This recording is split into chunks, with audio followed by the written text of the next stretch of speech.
जय शिवराय। आजची भटकंती आहे धारूर या दुर्गाची।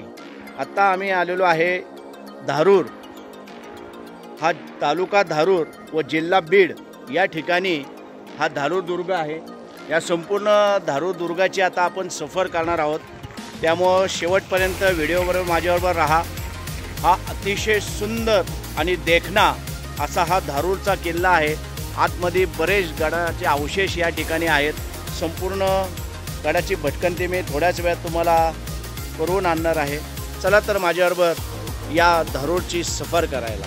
दुर्ग धारूर हा तालुका धारूर व जिल्हा बीड या ठिकाणी आहे। घाटावर वसलेले शहर असल्यामुळे धारेवरील स्थान म्हणून धारकर, धारूर अशी नावे रूढ झाली असावी।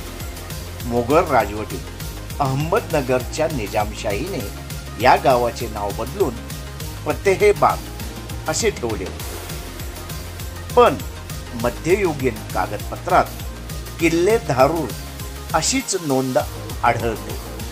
मजबूत आणि प्रशस्त किल्ल्यामुळे मोगल काळात या शहराला विशेष महत्त्व होते और राजा धारसिंहामुळे या गावचे नाव धारूर पडले अशी माहिती अनेक जण सांगतात, पण प्रत्यक्षात तशी नोंद कोठेही सापडत नाही। त्याचे वैभव वाढले, लोकांचा राबता वाढला। आदिलशाहीचा सिपाह सालार ईश्वर खान याने मूळ राष्ट्रकूटकालीन महादुर्ग असलेल्या जागेवर नव्याने अत्यंत मजबूत असा दुर्ग बांधला। सन 1567-68 साली हा दुर्ग बांधून पूर्ण केला। या दुर्गावर शस्त्रसाठा भरपूर गोळा केला। किल्ल्याच्या तीनही बाजूला पाणी, खंदक आणि चौथ्या बाजूला खोर दली, त्यामुळे शत्रूला किल्ला हस्तगत करणे सोपे नव्हते।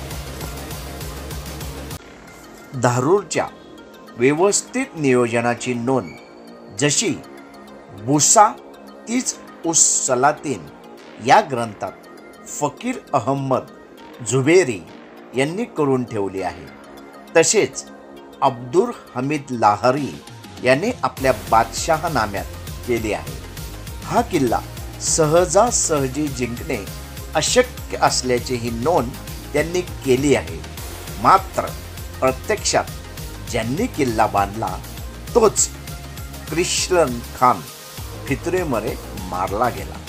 किल्ला बांधत असताना अंकुश खान याने ईश्वर खानला अंधारात ठेवून किल्ल्याचा काही भाग जाणीवपूर्वक पोकळ ठेवला व याच मार्गाने निजामशाही सैन्याने किल्ल्यात प्रवेश करून ईश्वर खानचा वध केला। मुर्तुजा निजामशहाला धारूर किल्ल्यात अलोट संपत्ती मिळाली।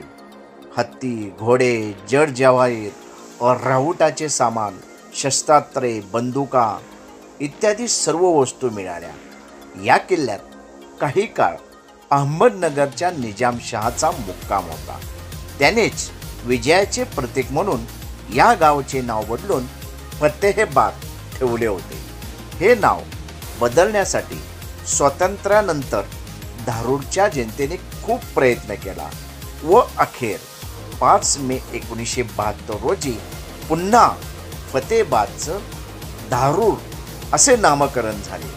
त्यानंतर याच किल्ल्यात काही काळ विठोजी राजे भोसले थांबले होते, तर राजे शिवबाचा उजवा हात म्हणून ओळखला जाणारा नेताजी पारकर याच किल्ल्यात मुक्कामास होता। शिवरायांबरोबर मतभेद झाल्यावर नेताजी पारकर आदिलशाही जाऊन मिळाले। मोगलांनी नेताजीस आपल्याकडे वळवून घेतले। त्यास 5,000ची मनसब, 50,000 रुपये रोख तसेच जहागिरी दिली। पण राजे शिवबा आग्रा किल्ल्यातून निसटताच औरंगजेबाने एका आदेशान्वये नेताजीस कैद करून दिल्लीस घेऊन या असा आदेश दिला। त्यानुसार नेताजीस धारूर किल्ल्यात कैद करून दिल्लीस नेले. तिथे त्यांचे धर्मांतरण करून अली कुली खान हे नाव ठेवले. पुढे काळांतराने नेताजीस आपलं चूक कळून आली. तो शिवरायांना शरण आला. त्याला पुन्हा हिंदू धर्मात घेतले. यावेळी शिवराय जातीने हजर होते. प्रतिष्ठान म्हणजे पैठण ही सातवाहनांची राजधानी होती. राज्यातील सर्व रस्ते राजधानीकडे जातात. त्यामुळे या रस्त्यावर असलेल्या धारूर गावची बाजारपेठ भरभराटीस आली. पुढील काळात या भागावर वर्चस्व असणाऱ्या राष्ट्रकूटांनी धारूरचा येथे किल्ला बांधला गेला. महादुर्ग नावाने हा किल्ला त्यावेळी ओळखला जात असे. त्यावेळी साधे दगड एकमेकांवर रचून या गडाची तटबंदी बांधण्यात आली होती. राष्ट्रकूट राजा गोविंद तिसरा इसवी सन 793 ते 814 याच्या एका दानपत्रात धारूर अशी नोंद आहे. त्यानंतर चालुक्य, कल्याणी, देवगिरीचे यादव यांची सत्ता या भागावर होती. यादवांचा शेवट झाल्यावर बहमनी काळात धारूर हे व्यापारी केंद्र म्हणून भरभराटीस आले.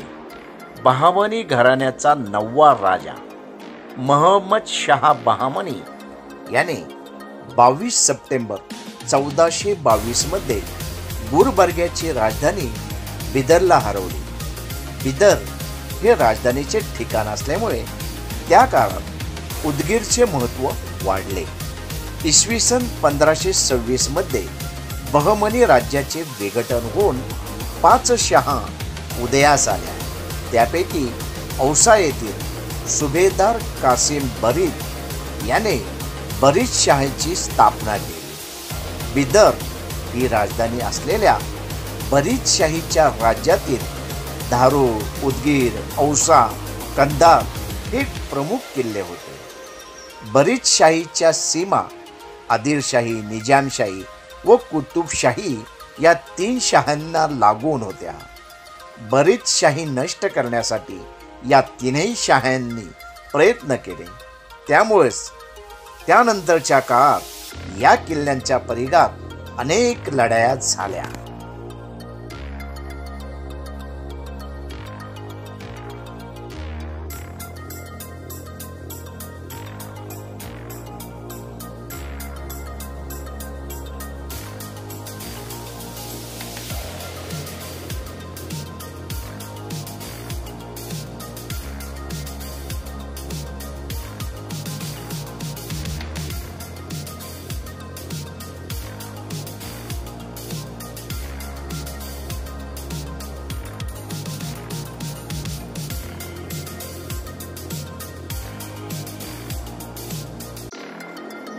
या संपूर्ण धारूर दुर्गाची सफर आता पूर्ण झालेली आहे. हा संपूर्ण या धारूरचा इतिहास तुम्हाला या व्हिडिओच्या माध्यमातून मला जेवढा माहीत होता तेवढा मी तुम्हाला सांगण्याचा एक छोटासा प्रयत्न या व्हिडिओच्या माध्यमातून केला आहे. तर आपण सुद्धा धारूरला जरूर या आणि हा भव्य असा हा दुर्ग नक्की पहा. कारण की हा दुर्ग पाहिला आपल्याला दिवससुद्धा कमी पडेल. एवढा मोठ्या प्रमाणात हा दुर्ग आहे, खूप मोठा आहे याचा परिसर आणि खूपच अवशेष या ठिकाणी अजूनही साबूत आहेत. तर आपण सुद्धा नक्कीच या ठिकाणी या. चला तर आता हा व्हिडिओ आपल्याला कसा वाटला ते कमेंटद्वारे मला सांगा. तुर्तास या ठिकाणी थांबतो. आता आम्ही निघालो आहे धर्मापूरच्या दिशेने.